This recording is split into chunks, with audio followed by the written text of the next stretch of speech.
তোমার হাতে বহু লোকের কালেমা পড়ছে, কিন্তু এটাও আমার ইচ্ছা, আর ওরে আমি হেদায়েত দেব না, এটাও আমার ইচ্ছা। তো যেই ইব্রাহিমের হাতে তার পিতা কালেমা পড়লো না, আবার সেই ইব্রাহিমের মাত্র 12 বছরের ছেলে ইসমাইল ওরে যখন আল্লাহর কথা বলছে, স্বপ্নে দেখছি তোমারে জবাই করতেছি, তুমি কি কও বলো বাবা। সন্তান বলতেছে, আব্বা আমি আমার মালিকের ফয়সালায় রাজি আছি। তাইলে 12 বছর বয়সের ছেলেটাকে আল্লাহ চিনাইলো কে, আর 60 বছরের বাবাকে আল্লাহ চিনাইলো নাকি? সব কার ফয়সালা? আবারও বলছি, খামখেয়ালি করবেন না, খামখেয়ালি করেন না। একজন মুসলমান আখেরাত আখেরাত গুনাহ থেকে বাঁচেন, গুনাহ থেকে বাঁচেন, এই গুনাহ থেকে বাঁচেন। ইমাম সাহেব হাত উঠাইলে আপনার জাহান্নাম মাফ না, না, ইমাম সাহেবের আব্বার সম্পত্তি না। আপনার মরার পরে আপনার গোস্ত 60 কেজি, আর ফার্মের মুরগা 40টা, আর আপনার কি 30 কেজি ডাই, আর গ্যারাম চুক্তি 300 মানুষের ভাত খাওয়াইয়া আপনি বেহেস্তে যাইবেন গা। কত খরচ হয়েছে? 1 লাখ। 1 লাখ টাকা দিয়ে বেহেস্তের দাম দিয়ে দিলেন। 1 লাখ টাকা দিয়ে আপনার বাবার বেহেস্তের বুঝ করে দিলেন। জান্নাতের দাম 1 লাখ টাকা। জান্নাতের দাম 1 লাখ টাকা। হ্যাঁ, জান্নাত কি 2টা রুম আর একটা বারিন্দা, এটাই তো জান্নাত নাকি? তাইলে বলেন, আপনারা বলেন। হযরত নূহ আলাইহিস সালামের কথা মনে করেন, কোরআন শরীফে আছে নূহ আলাইহিস সালাম আল্লাহর কাছে বলছে, মাওলা আজ 950 বছর আমি আপনার বান্দাদেরকে জাহান্নাম থেকে বাঁচাইতে চাইছি রে মাওলা। 950 বছর পরে আমার চোখের সামনে আমার ছেলেটা পানিতে ডুবে যাবে, জাহান্নামী হবে, আমি এটা কেমনে মানি মাওলা? আমি তো একদিন 2 দিন না রে মাওলা, গত 950 বছর আমি আপনার বান্দাদেরকে আপনার দিকে ডাকছি। আমার এই 950 বছরের মেহনতের বিনিময়ে আমার এই ছেলেটারে কি বাঁচান যায় না? আল্লাহ বলছেন না, আমি হেদায়েত দেব না। দিছেন? আপনি কয় বছর মেহনত করছেন বলেন? 950 বছরের নবী নূহ। আল্লাহ বলছেন না, আমি ঈমান দেব না। তো দেয় নাই, দেয় না। ইউসুফ আলাইহিস সালাম 10 বছর বয়সে বাড়ি হারা, বাপ নাই, মা নাই, চাচা নাই, ফুফা নাই, কালু নাই, আত্মীয় নাই, স্বজন নাই, মিশরের বাজারে কৃতদাসের মতো বিক্রি হয়েছেন। যেই বাড়িতে আশ্রয় পাইছেন ওরা পৌত্তলিক, ওরা মূর্তি পূজক।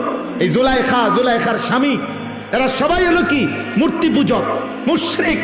তো মুশরিকের ঘরে 11 বছরের যেই ছেলেটা বড় হইয়া, যার বয়স হয়ে গেল 25-এর ঊর্ধ্বে, পূর্ণ যৌবন, কোনদিন যার মা বাবা আত্মীয় অভিভাবক কেউ নাই, আল্লাহর পরিচয় তাওহীদ এখানে কেউ বলে নাই, কেউ নাই, অথচ এই ঘরে বৈশা জুলাইখা যখন তাকে অসৎ কাজে ডাক দিছে, তিনি সবার আগে বলছে, মাআযাল্লাহ, আমি আমার আল্লাহর আশ্রয় চাই।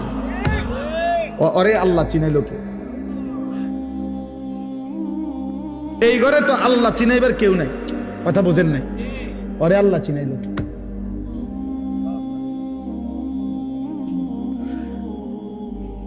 বলে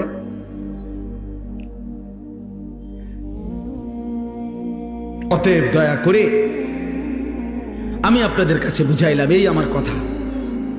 আমি এবার আয়াতগুলোর তর্জমা বলি, আমার কথা শেষ। আপনাদেরকে মূল বক্তব্যটা বুঝলাম, গুনাহ ছাড়ে। আখেরাত আখেরাত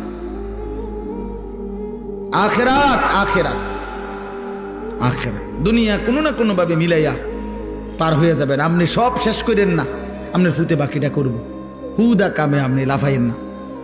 আপনি থাকতে পুরা বাড়ির কাম শেষ করতে হবে জরুরি না।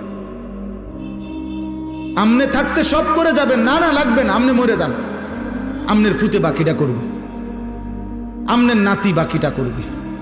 পৃথিবী যদি থাকে উপার্জনও থাকবে। কথা বলে না কেন? চাঁদ উঠলে সূর্য ডুবলে দুনিয়াতে কামে রোজগারিও থাকবে, থাকবে না? তো আর অসুবিধা কি? আপনি মরেন না কেন? মানে মরতে লইছেন, মরিয়া না যাবে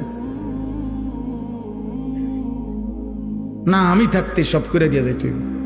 না না না না। 2015 সালে আমার আব্বা ইন্তেকাল করছেন। আমার আব্বা ইন্তেকালের পরে আমরা 5 ভাই ছিলাম, 3 বোন। আমরা 5 ভাইয়ের বাড়ি, বিল্ডিং, দালান, আলাদা আলাদা জমি কিনছি, বিল্ডিং করছি, ঘরের সমস্ত ফার্নিচার আমরা বানাইছি।